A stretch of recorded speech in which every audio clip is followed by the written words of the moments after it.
രാജീവ് വ്ലോഗ്സിലേക്ക് എല്ലാവർക്കും വലിയൊരു സ്വാഗതം. ഇന്ന് അമ്മ പറയാൻ പോണതേ, അമ്മ പല വീഡിയോകളിലും പല വഴിപാടുകൾ ചെയ്യാൻ പറഞ്ഞിട്ട് ഗണപതിക്ക്, അതുപോലെ ശിവഭഗവാന്, കൃഷ്ണന് ഒക്കെ നമ്മളെ വഴിപാടുകൾ ചെയ്യാൻ പറഞ്ഞിട്ട് ഞാൻ വീഡിയോസ് ഒക്കെ ചെയ്യാറുണ്ട്. പല കമന്റുകളും അടിയിൽ കാണുമ്പോൾ എനിക്ക് തന്നെ വിഷമം തോന്നാറുണ്ട്.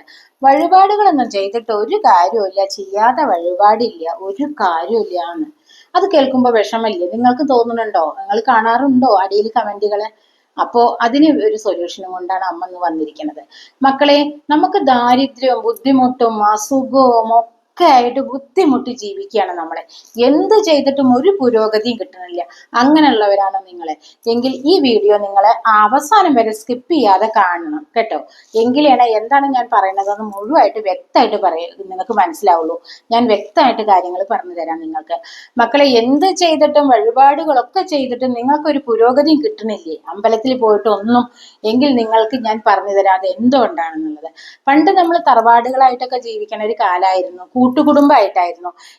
ഇന്ന് അതൊക്കെ വിട്ടു നമ്മൾ അച്ഛനും അമ്മയും കുട്ടികളും അത്രയേ ഉള്ളൂ. അമ്മമാരോ അമ്മമ്മമാരോ ഒന്നും ഇല്ലാത്ത ഒരു ചെറിയ നമ്മൾ അണു കുടുംബത്തിലേക്ക് മാറി. അപ്പൊ നമ്മൾ അന്ന് വലിയ കുടുംബമായിട്ട് തറവാടുകളായിട്ട് ജീവിക്കണ കാലത്ത് നമ്മളെ തറവാട്ടിലെ കാരണവന്മാര് നമുക്ക് ഒരു സംരക്ഷണ കവചം എന്ന പോലെ പരദേവത, കുടുംബദേവത, കുലദൈവം എന്നൊക്കെ പറയാം നമുക്ക്. അങ്ങനെ ഒരു ദൈവം നമുക്ക് ഉണ്ടായിരുന്നു.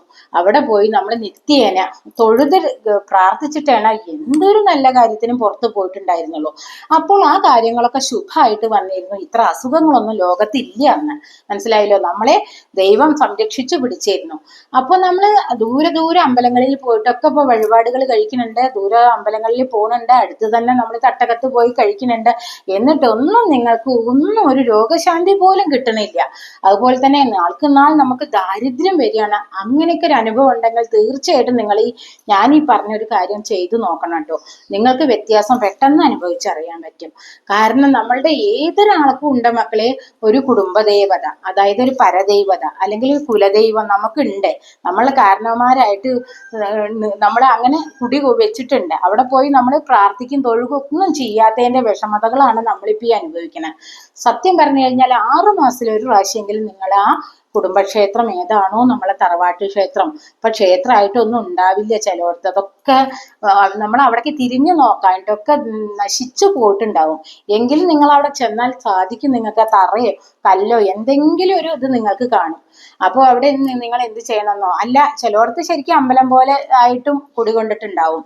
അങ്ങനെയൊക്കെ ഉള്ളവർക്ക് നിങ്ങൾ 6 മാസത്തിലെങ്കിലും ഒരു പ്രാവശ്യം നിങ്ങൾ അവിടെ പോകണം.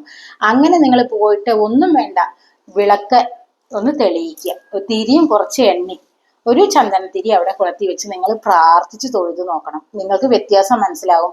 കാരണം നിങ്ങൾ കേട്ടിട്ടുണ്ടോ, പെറ്റമ്മ മാത്രമേ പെറ്റമ്മയേ ഉള്ളൂ. ഒരുപാട് പോറ്റമ്മമാർക്ക് നമുക്ക് ഉണ്ടാവും, എങ്കിലും പെറ്റമ്മയ്ക്ക് തുല്യം പെറ്റമ്മ മാത്രം. നിങ്ങൾ കേട്ടിട്ടില്ലേ, 1000 അമ്മമാരുണ്ടായിട്ട് കാര്യമില്ല, പെറ്റമ്മയ്ക്ക് സമം പെറ്റമ്മ മാത്രമേ ഉള്ളൂ എന്ന പോലെയാണ് നമ്മളുടെ ഈ കുലദൈവം. നമുക്ക് വേറെ അമ്പലങ്ങളിലൊക്കെ പോയെങ്കിലും കുലദൈവം നമ്മളെ സംരക്ഷിച്ച് ചേർത്ത് പിടിക്കും പോലെ നമ്മളുടെ വേരാണ്. അപ്പോൾ അത് നമ്മൾ തള്ളിക്കളയരുത്. വേരില്ലാത്തൊരു വൃക്ഷം നിലനിൽക്കില്ല എന്ന പോലെ തന്നെയാണ് കുലദൈവത്തെ നമ്മൾ ബഹുമാനിച്ചിട്ടില്ലെങ്കിൽ, അവിടെ പോയിട്ടൊന്നും തൊഴുതിട്ടില്ലെങ്കിൽ നമുക്ക് എന്തോ ഒരു പുരോഗതി ജീവിതത്തിൽ കിട്ടില്ല.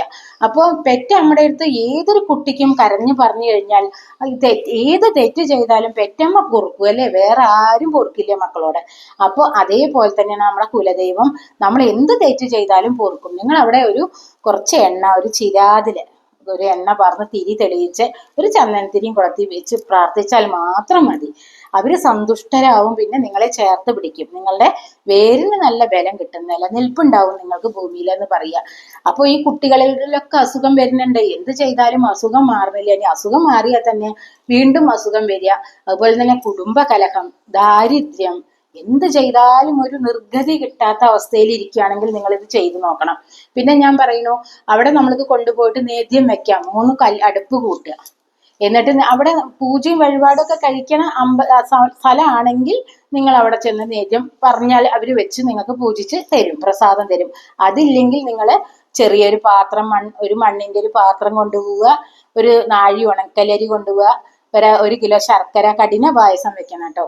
കുറച്ച് നെയ്യും കൊണ്ടുപോയിട്ട് നിങ്ങൾ വിറക് കുറച്ച് കൊണ്ടുപോവുക, അടുപ്പ് കൂട്ടി തീ കൂട്ടി അവിടെ കുറച്ച് നേദ്യം വെച്ച് ഒരു തുളസിപ്പൂവ്, കുറച്ച് നല്ല ഗ്ലാസ്സിൽ ഇത്തിരി വെള്ളം ഒന്ന് പൂജിച്ച് പ്രാർത്ഥിച്ച് അവർക്ക് കൊടുത്ത പോലെ നിങ്ങൾ ഒന്ന്, നമ്മൾക്ക് ഇഷ്ടം പോലെ ഉണ്ടോളൂ, ഒന്നും പറയാൻ അറിയില്ലെങ്കിലും കഴിച്ചോളൂ കുലദൈവമേ, എനിക്ക് സന്തോഷമാവാൻ നിങ്ങൾ ഇത് കഴിച്ചേ പറ്റൂ എന്ന് പറഞ്ഞ് നിങ്ങൾ താഴ്മയോട് കൂടി തലയൊന്ന് ശിരസ് ഒന്ന് ഭൂമിയിലേക്ക് തട്ടിച്ചാൽ മാത്രം മതി. അവരത് കഴിച്ച് നിങ്ങൾക്ക് എന്താണോ ബുദ്ധിമുട്ട്, നിങ്ങളുടെ മനസ്സിൽ എന്താണോ ആഗ്രഹം, ആ ആഗ്രഹം നിറവേറ്റി തരാൻ നമ്മുടെ കുലദൈവത്തിനെ സാധിക്കുള്ളൂ. പിന്നെ നമുക്ക് ഇത് അങ്ങനെ നിങ്ങൾക്ക് 6 മാസത്തിൽ ഒരിക്കലൊക്കെ നിങ്ങൾക്ക് ഇത് ചെയ്യാട്ടോ. പിന്നെ നിങ്ങൾക്ക് അതിനൊന്നും സാധിക്കണില്ല, അവിടെ നിന്ന് എത്താൻ പറ്റണില്ല, കുലദൈവം ഏതാന്ന് പോലും അറിയണില്ല, അങ്ങനത്തെ ഒരു അവസ്ഥയിൽ ഇരിക്കുന്ന ആൾക്കാരെ എന്ത് ചെയ്യാന്നോ, ഉഴിഞ്ഞ് 1 രൂപ കോയിനോ, ഇനിയിപ്പോ 1 രൂപ വേണമെന്നില്ല, 5 രൂപ 10 രൂപ എത്രയാണെങ്കിലും നമ്മള് തലയ്ക്ക് ഒഴിയുക. ഈ വയ്യാത്ത ആളെ അല്ലെങ്കിൽ കുടുംബത്തിലെ എല്ലാവരെയും ഒരു 6 ആളുണ്ടെങ്കിൽ 6 രൂപ മാറി മാറി എല്ലാവർക്കും 6 രൂപ കോയിൻ എടുക്കുക. എന്നിട്ട് ഓരോരുത്തരും നമ്മൾ 7 പ്രാവശ്യം ക്ലോക്ക് വൈസിൽ ഒഴിയുക, ശിരസിന്ന് പാദം വരെ ഒഴിയുക കേട്ടോ. അങ്ങനെ 7 പ്രാവശ്യം ഒഴിഞ്ഞ് നമ്മളൊരു വെളുത്ത ശീല കഷ്ണത്തിൽ അവിടെ കെട്ടി നമ്മൾ എവിടെയെങ്കിലും സൂക്ഷിച്ചു വെക്കുക, വെളുത്ത തുണിയില്. പിന്നെ മറ്റേ ആളെ ഒഴിയുക, അങ്ങനെ എല്ലാവരും ഒഴിയുക. അപ്പൊ നമ്മൾ ആ ഒഴിഞ്ഞു വെക്കണേൽ 2 മണി അരിയും 1 തുളസിപ്പൂവും കൂട്ടി ഒഴിയണം കേട്ടോ ഈ കോയിന്റെ. എന്നിട്ട് നിങ്ങൾ തലയ്ക്ക് ഒഴിഞ്ഞിട്ട് നിങ്ങൾ ഒരു ഭഗവാന്റെ ഫോട്ടോ ഒക്കെ വെക്കണതിന്റെ അവിടെ ശുദ്ധമുള്ള ഒരു സ്ഥലത്ത് മാത്രമേ ഉള്ളൂ കേട്ടോ. അല്ലാതെ നമ്മളെ ഭഗവാന്റെ മുന്നിൽ കാണിക്കുന്ന പാത്രത്തിലൊന്നില്ല അതിനർത്ഥം. ആ ഭാഗത്ത് വൃത്തിയുള്ള ഒരു ഭാഗത്ത് നിങ്ങൾ അത് വെക്കുക. എന്നിട്ട് നിങ്ങൾക്ക് എപ്പോഴാണോ എപ്പോഴെങ്കിലും നിങ്ങൾക്ക് പോകാൻ സാധിക്കും എങ്കിലും നിങ്ങൾ ആ സമയത്ത് നിങ്ങൾ അവിടെ കൊണ്ടുപോയി വഴിപാട് കഴിച്ചാൽ മതി. 6 മാസം കൂടുമ്പോ ചെല്ലാൻ പറ്റാത്തവർക്കാട്ടോ, പറ്റുന്നവർ പോകുക തന്നെ വേണം. അപ്പൊ നമ്മൾ എന്താ ചെയ്യേണ്ട വെച്ചാൽ ഈ ഒഴിഞ്ഞു വെച്ച പൈസ ആരോടും മിണ്ടൊന്നും വേണ്ടാട്ടോ, അവിടെ തന്നെ ഇരുന്നോട്ടെ.